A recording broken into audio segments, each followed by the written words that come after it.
This video isn't here to please you, it's here to wake you up. Don't expect feel-good quotes or the shallow comfort of the podcasts you usually listen to.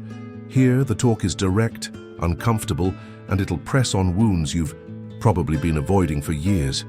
Because what's at stake isn't just what they show on their skin, it's what you keep refusing to see. So are you ready to face what no one else dares to say? She walks into the room, a tight dress, a confident smile, eyes that seem to know more than they say. And there, on her left shoulder, a phoenix, or maybe a melancholic verse, or a name, covered by another drawing. You don't notice it at first, but something pulls your attention. That tattoo, if Freud were alive, he'd say you didn't see it. You felt it, because the male mind senses the invisible before it understands the visible. And what's often inked on a woman's skin isn't just art. It's memory. It's pain. It's a symbolic scream of something unresolved.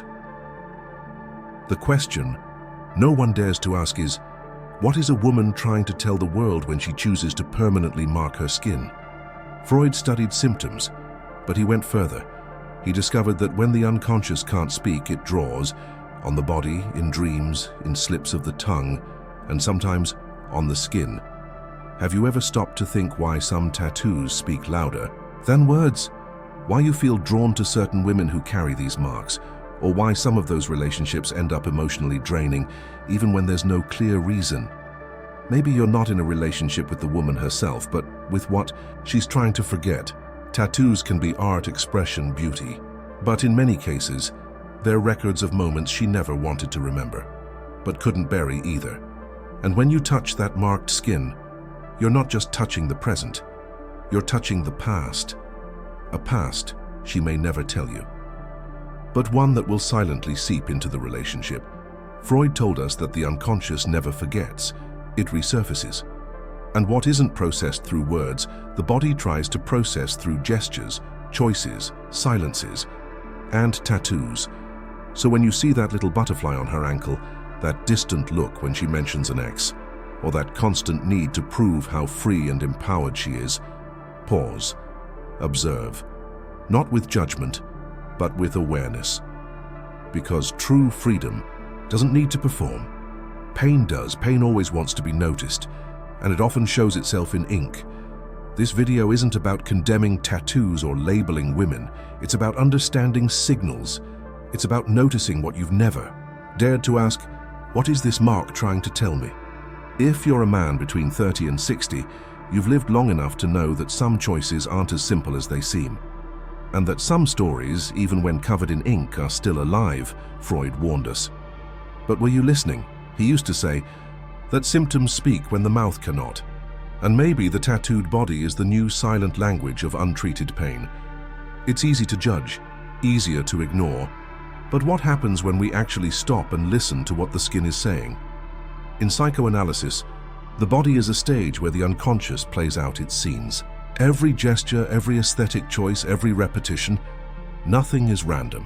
So why do we assume a tattoo is just a tattoo?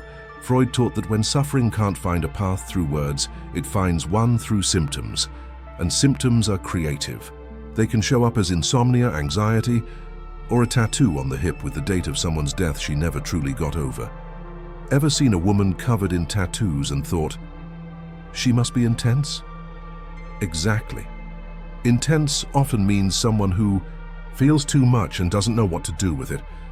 And when the mind can't handle the pain, it throws it onto the body. Now think, how many women have you met who carried marks on their skin and at the same time carried a weight in their eyes? That's not coincidence. That's a symptom. The tattoo might be a way of trying to control the pain, to reframe the trauma, to say this happened to me but now it's mine. And yes, that can be liberating, but not always. In many cases, the tattoo is just a daily reminder of something she still hasn't overcome, an emotional loop stuck between the haunting past and a present she's trying to master. Freud spoke of repetition, how we're drawn to relive trauma until it's understood. And some tattoos are exactly that, graphic repetitions of unresolved pain. This isn't about demonizing tattoos, it's about humanizing them, seeing them for what they might be, a cry for help, a red flag, a symbol that there's a whole universe inside her even she might not fully understand. And you, man, need to learn to observe. Because if you can't read these signs, you'll get lost in narratives that aren't yours. You'll confuse intensity with connection, trauma with depth, neediness with passion. Freud also said that love is a transference, and many times you're being chosen not for who you are, but for the role she needs you to play. So next time you see a delicate design in a strategic spot, a Latin phrase about pain and overcoming, a mystical symbol, or a name that once meant everything, pause. Don't question her. Question yourself. Are you ready to deal with what that tattoo represents? Or are you about to step into a story that wasn't written for you? The body speaks. Freud listened. The question is, are you willing to hear? Not. Every tattoo wants to be read. Some want to be seen, desired, feared. That's when the symbol becomes armor. A woman who tattoos her body with quotes about overcoming aggressive designs, symbols of power or sensuality, isn't always communicating with the world. She might be defending herself from it. In this context, the tattoo is no longer just memory. It's a shield, an aesthetic construction that says, I'm not fragile, I'm not accessible. Think twice before trying to control me. And many men confuse that with sensuality, with freedom, with boldness. But have you ever considered that this kind of display might also be a desperate attempt to hide something? That the more visible the body becomes, the more invisible the soul is. Freud talked about defense mechanisms. One of the most common is reactive formation, when someone displays the opposite of what they feel. The woman who seems hypersexualized, who insists on appearing untouchable, might actually be screaming for protection. And that's where the tattoo becomes a code, a warning disguised as confidence. So when you come across a woman who proudly wears a snake tattoo, a gun, a fuck love, or phrases like, alone is better, don't rush to admire or judge her. Ask yourself, what is she trying to push away? What happened to her that made love feel like a threat? Pain that turns into provocation is pain that still bleeds, just silently now. And many men, out of loneliness, ego, or impulse, throw themselves into these relationships thinking they'll break the armor, that they'll prove to her not. All men are the same, and they end up crushed by the very pain they didn't help heal but triggered. The tattoo in this case is a boundary. It says, up to here, and if you can't read that, you'll cross into territory that doesn't belong to you. You'll awaken monsters even she can barely contain. So don't fool yourself. A woman hiding behind an aggressive aesthetic doesn't want to be saved. She wants to be respected, even in silence. You don't have to break the shield. You have to understand why it's there. Freud taught us to look beyond appearances, and armor, no matter how seductive, is always a sign of a war within. And you have to decide, are you going to walk into it, or stay at a distance and protect your peace? Not every tattoo wants affection. Some want distance, and maturity is knowing the difference. Have you ever asked yourself why you keep being drawn to the same type of woman? The intensity, the mystery, the unresolved past.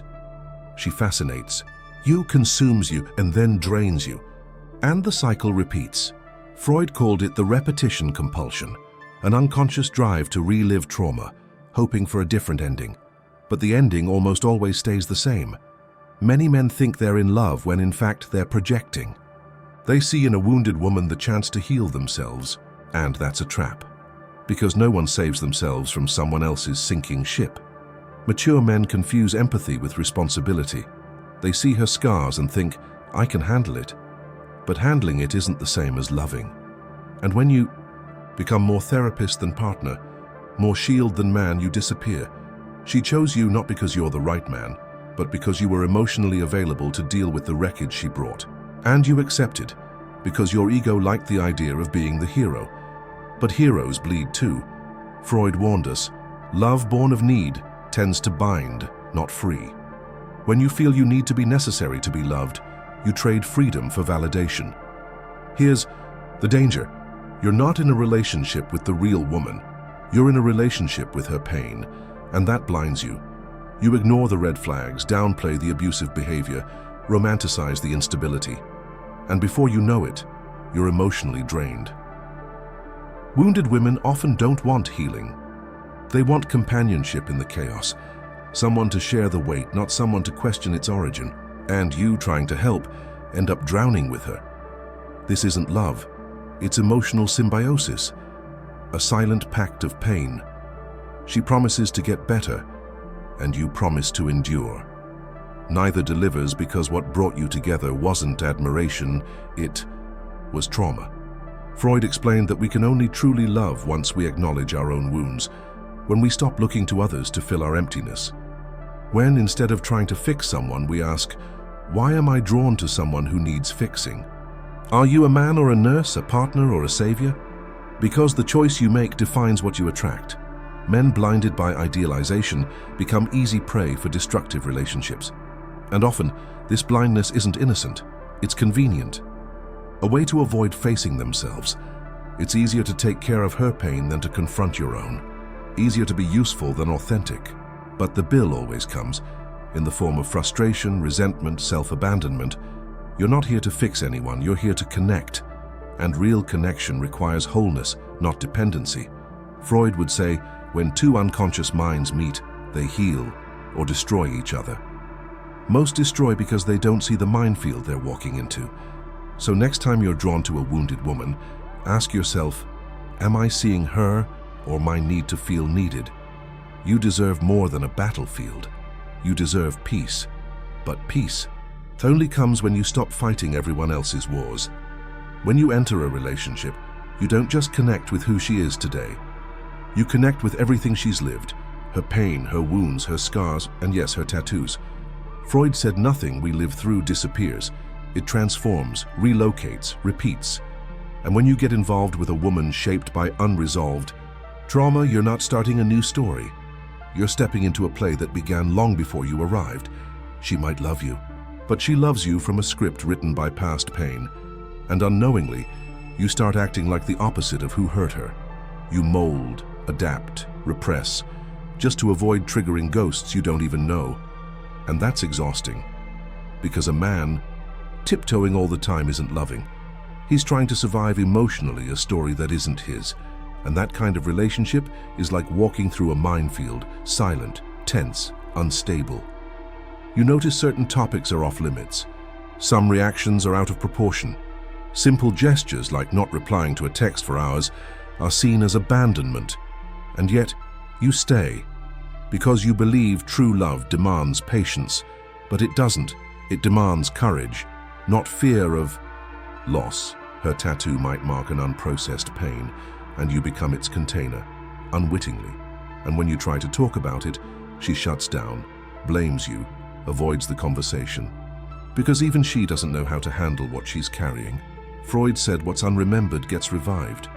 And you, man, might be reviving traumas that aren't yours, trying to heal someone who hasn't decided they want to be healed. And that's dangerous.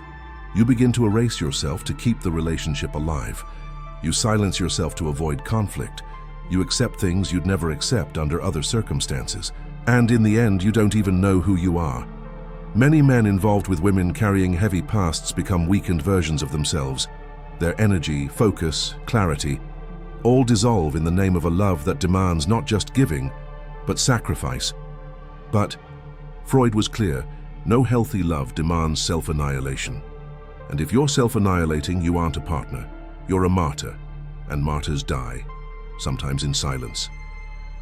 Being with someone who has a heavy past isn't the problem. The problem is when that past becomes an emotional battlefield, you have to disarm every day, all in the name of a love that's really disguised attachment. So stop and look. Are you being loved or used as an emotional crutch? Are you growing alongside her or just adapting to fit into her world? True relationships are built on mutual exchange, not imbalance. And if you feel you're always the one giving more, you probably are. Her past isn't your fault, but your present, now that's your responsibility. Freud warned, where there's repression, there's repetition, and you might be stepping into the latest chapter of an old story she hasn't had the courage to end. You're not here to carry luggage that isn't yours. You're here to live a story, not repair someone else's. Choose wisely, because the price of emotional blindness is the silent destruction of who you could be. Maybe the real problem isn't her tattoos. It's your inability to understand what they represent. Because the man who can't read the signs is the same man who keeps stumbling into avoidable patterns. Freud said, making the unconscious conscious gives you freedom, freedom of choice, direction, and identity. But most men don't want freedom. They want distraction, instant gratification, female validation. And that's exactly where they become vulnerable, because they're not prepared to recognize the emotional warning signs disguised as charm. The truth is simple. If you can't interpret the messages that life and a woman's body give you, you'll live reacting. You'll fall into traps. That seemed like desire, but were really pain. You'll confuse neediness with intensity. You'll call destiny what was, from the start, predictable. Emotionally free men aren't the ones who avoid tattooed women. They're the ones who see beyond the design, who can tell whether that tattoo is a symbol of survival or a banner of resentment, if it's expression or compensation. Emotional freedom is knowing how to say no, even when your body wants to say yes.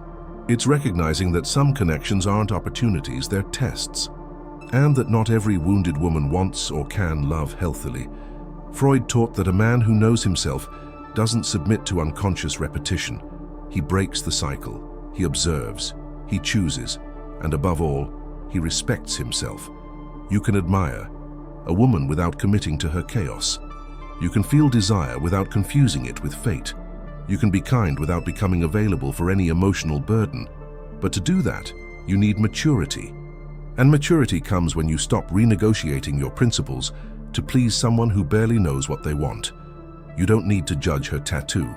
You need to understand what it communicates, and whether that aligns with who you are, what you seek, and the peace you deserve. Some signs are in ink, others are in tone of voice, in the silence after a compliment, how she talks about exes, how she reacts to your no. Masculine freedom begins when you realize you don't need to lose yourself in anyone else to feel whole, that your presence is too valuable to offer it to someone still at war with her past. And above all, it begins when you understand that recognizing the signs isn't coldness, it's wisdom. Freud didn't want you to avoid love. He wanted you to understand it. To see that loving with your eyes closed isn't brave, it's dangerous. Open your eyes because the body speaks. And the man who listens before reacting, chooses before suffering, that man indeed is truly free. You spent the whole video trying to decode what her tattoos say about her past. But what about yours? Where are the marks you carry? They're not on your arm, not on your back, not visible to the eye, but they're there, in every choice you repeat, in every woman you attract, in every silence you swallow to avoid confrontation, in every moment you erased yourself thinking it was love. Freud said a man only becomes truly free when he faces his shadow. When he stops blaming the world and starts asking why he always casts himself in the same roles, why he attracts the same stories, why he mistakes intensity for connection. Maybe the tattooed woman you keep trying to understand is actually a mirror. And in that mirror, what you see isn't just her, it's yourself. It's your own soul marked silently, needing to be heard. So stop running, stop projecting, stop pointing at her wounds just so you don't have to face yours. Be a man big enough to descend into your own unconscious, to face the tattoos the world doesn't see, but that shape everything you are and everything you live. Because in the end, the most dangerous tattoo isn't the one on her skin, it's the one on your chest that you don't yet have the courage to translate. If you made it this far, congratulations. You didn't run from the truth, yours or hers. The big lesson of this video isn't that tattoos are dangerous, nor that women with intense pasts should be avoided. The lesson is something much deeper. We're all speaking all the time, even in silence. The skin speaks, the body reveals, the soul prints itself. Freud taught that the language of the unconscious is symbolic, and that's why the body becomes an extension of what the mind can't put into words. Tattoos on her and on us are just codes, colored scratches of a story unresolved, marks of pain, or rebirth, or defense. What matters for you, a mature and conscious man, is to learn to listen, not judge, but with clarity. Understand that some stories are stronger than desire, that some connections are attractive precisely because they awaken something still wounded in you. Look closely. And more than that, look inside. Before trying to decipher her tattoo, ask what your own story is trying to hide from you. Not every marked woman seeks war. Not every tattoo is trauma. But no tattoo is innocent. There's always intention, a memory, an emotion trapped there. And you who now know that have a new power to choose better, to love consciously, to not lose yourself trying to save someone who hasn't even found themselves yet. If this video resonated with you, touch something inside, share it, like it, comment, subscribe. Because here we say what no one dares and listen to what many avoid. Until next time, and remember, truth, once faced, sets you free.